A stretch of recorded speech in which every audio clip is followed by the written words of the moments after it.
Hello, viewers of Cold Breath. Today I will tell you a story I encountered. If you find this story interesting, please like the video and subscribe to the channel so that I have the motivation to tell you more interesting stories. A stranger paid my cabin a midnight visit. She said we're being watched. A few weeks ago, I rented a cabin near Pitkin County, Colorado for a weekend getaway with my wife and daughter. For their privacy, I'll refer to my wife as Elena, and my daughter, who's between 4 and 8 years old, as Sophia.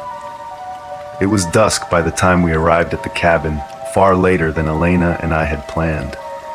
The afternoon's anticipation gone, the promise of a relaxing vacation already sullied, and my back sore from changing the tire which had been eviscerated by the forest road. The mood was thoroughly ruined. Maybe that should have been an indication as to how the rest of the trip would go. The cabin itself was beautiful and rustic. Nestled among the towering pines, the two-story building blended into the surrounding woodlands with its dark-stained wooden siding and stone chimney. Large windows glistened with the last light of day, and the wraparound porch boasted a hanging patio swing, much to Sophia's delight. She ran straight for it and started swinging as Elena and I carried the bags inside. When I unlocked the door and turned on the lights, I found myself surprised by the decor. In stark contrast to the classy, almost minimalist exterior of the cabin, the interior was remarkably cluttered. It was like every square surface, countertops, bookshelves, tables, etc., was covered in little trinkets, tchotchkes as my mother would have called them. There were coasters, candles, vintage oil lamps and compasses, and a bunch of wooden animal carvings, each about a foot tall. The interior wasn't dirty by any means, just more crowded than expected. I found it charming in a weird way, though Elena was less fond. I remember her taking a long look at the place and saying, "Interesting," which is her code for, "I don't like what I'm seeing, but I also don't want to make a big deal about it." It was past Sophia's bedtime, so after coaxing her off of the porch swing, I helped her get set up for the night.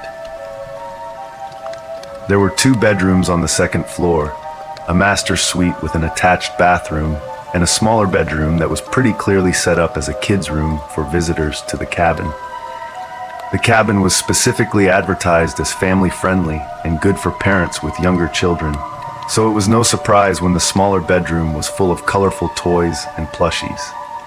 There was a fireplace across from the bed, its mantel showcasing a full set of those wooden animal carvings. 1 moose, 1 bear, 1 trout, and so on. There was also 1 particularly large teddy bear sitting on the bed, partially buried under the covers like it was getting ready for bed. Sophia instantly fell in love, and I thought it was sweet that the cabin's owner had gone the extra mile to make the place welcoming.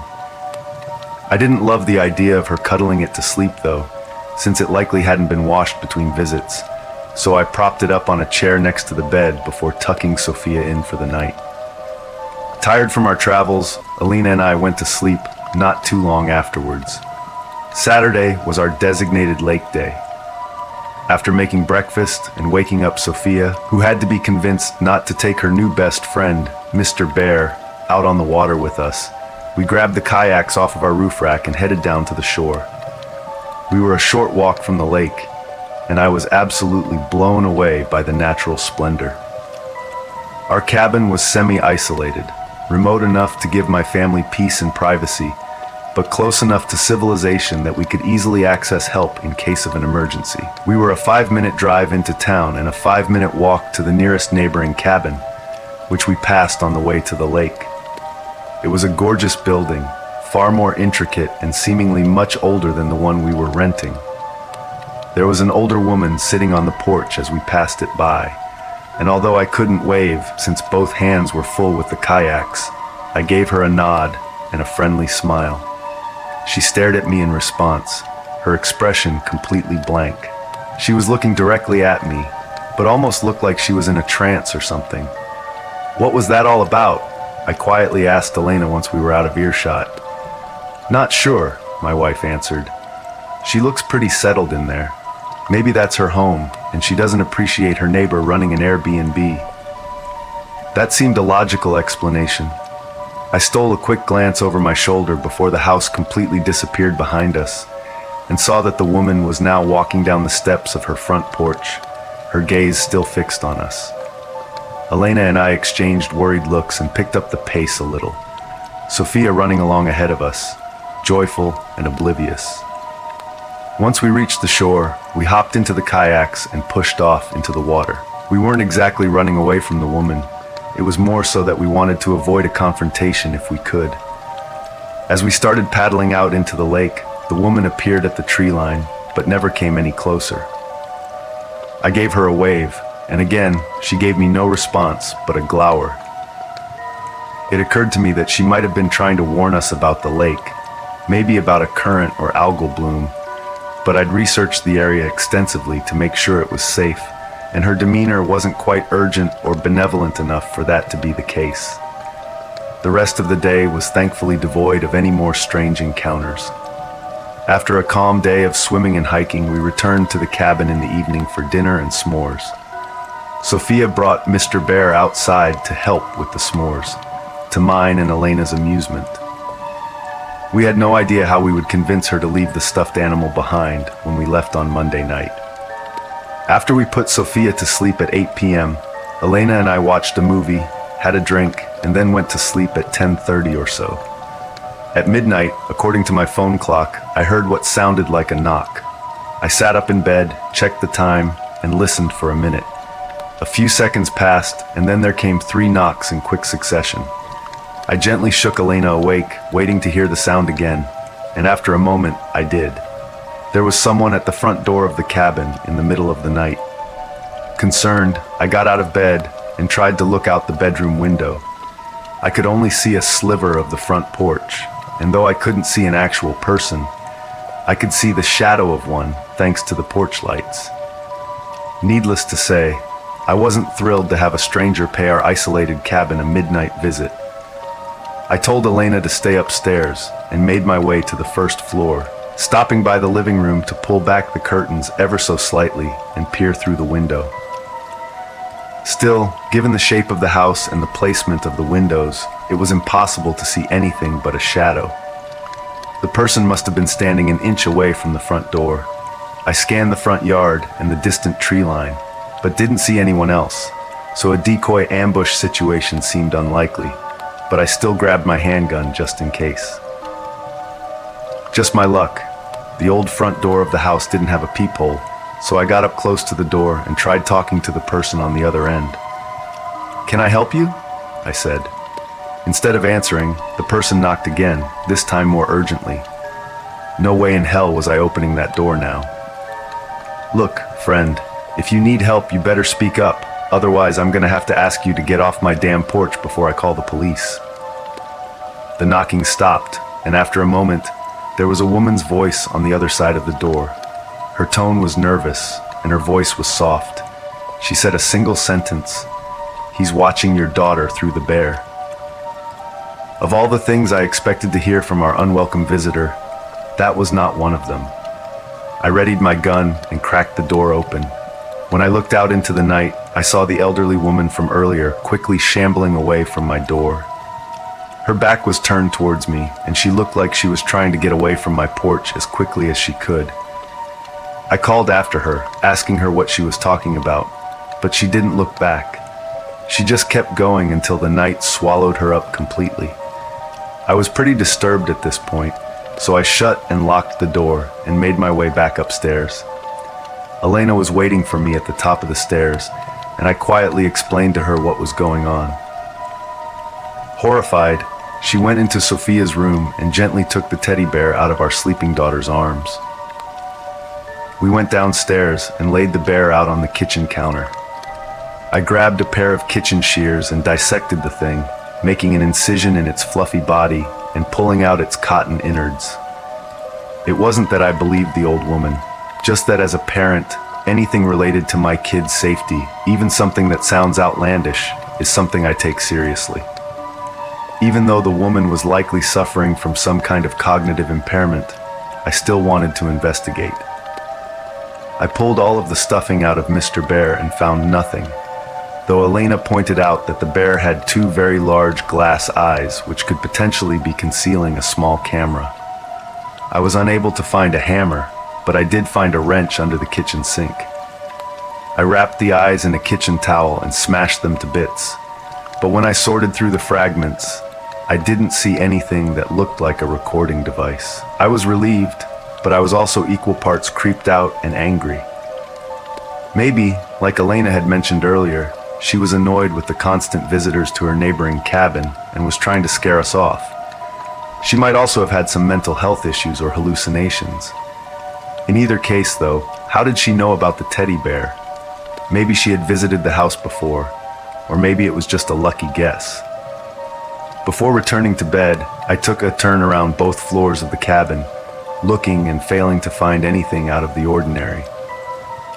Elena was also pretty freaked out, and she got up several times in the night to visit Sophia's room down the hall and make sure all was well. Needless to say, neither of us got much sleep that night. Sunday morning was all doom and gloom, which ended up being a perfect reflection of my daughter's attitude when she woke up and realized Mr. Bear was gone.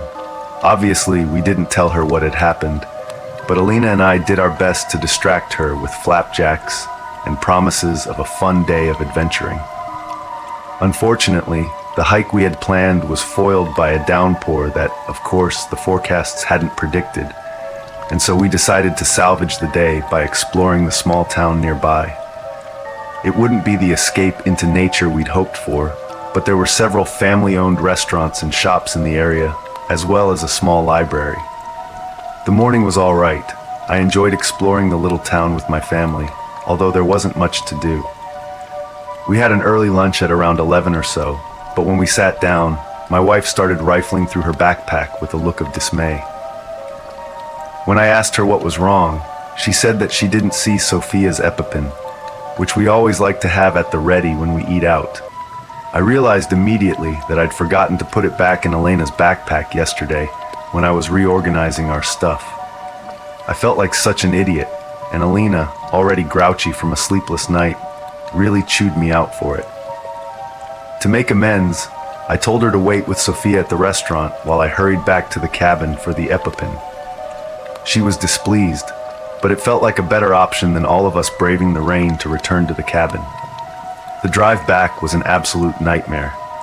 Sure, it was a short commute, but the dirt roads leading up to the cabin had turned to sludge in the heavy rain. I was in a foul mood when I entered the cabin. I shut the front door with a slam and made my way to the stairs. The house was dark thanks to the storm outside, dark enough that I almost missed the muddy shoe prints leading up the hardwood steps. When I saw them and realized what they were, I stopped in my tracks. I didn't have to wonder what they meant. Someone had been in the cabin since my family left, and judging by the fact that there was only one set of prints, they likely were still in the house with me at that very moment. I stood on the half landing, looking up at the second half of the staircase. The upper floor was eerily dark, so much so that someone could have been standing right at the edge of the staircase, and I wouldn't have been able to see them. I carefully walked backwards down the stairs, keeping my eyes peeled in case any shape suddenly emerged from the darkness, and once I made it down the stairs, I turned around and ran outside. I sat in my car and called the police to report a break-in. After calling Elena to explain the situation, I sat in my car and watched the house until the police arrived, which took almost an unreasonable amount of time. I never saw any movement from inside the house, nor did I see anyone leave, though I didn't have a great visual on the back door. It's possible that the intruder could have slipped through the back and run straight for the woods, in which case the cabin would have obscured them. The police were shockingly curt and dismissive about the whole thing. One of the officers who arrived on scene asked me for proof of a break-in, as if I would have had time to snap a picture of the intruder in my house or something. They did a sweep of the cabin and found no one inside, but even so, I didn't want my wife and daughter to set foot in that building again. I texted Elena, telling her I was going to pack up our stuff and that we should leave a night early, and she agreed. The cops stayed with me as I packed to give me some peace of mind, which I appreciated. Aside from the shoe prints, there weren't any obvious signs of a break-in, and strangely, nothing of value had been stolen, even though I'd left my laptop laying out in plain sight. Thankfully, we'd packed light, so it didn't take me long to grab all of our stuff from the master bedroom and the bathrooms. My last stop was Sophia's room, where I was quickly able to locate and pack all of her things. Nothing of Sophia's had been stolen or tampered with, but there was something missing from the fireplace mantle. Right in the center, there was a circular impression in the fine layer of dust, indicating that a certain figurine had recently been separated from its wooden brethren. Someone had taken the bear,